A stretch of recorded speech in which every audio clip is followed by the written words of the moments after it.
তারা বলছে তাদের এই আইডি নাকি ফেক হয়ে আইডি হ্যাক হয়ে গিয়েছিল।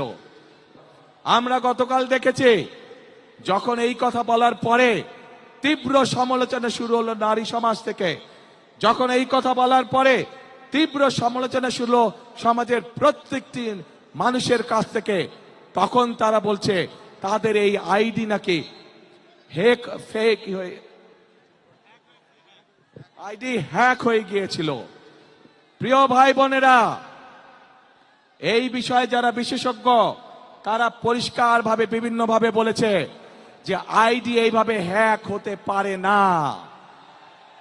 একটি রাজনৈতিক দলের একজন সিনিয়র নেতা জনগণের সামনে নির্বাচনের আগে এইভাবে মিথ্যা কথা বলছে, দলটি পর্যন্ত মিথ্যা কথা বলছে, তাদের আইডি বলে হ্যাক হয়ে গেছিল।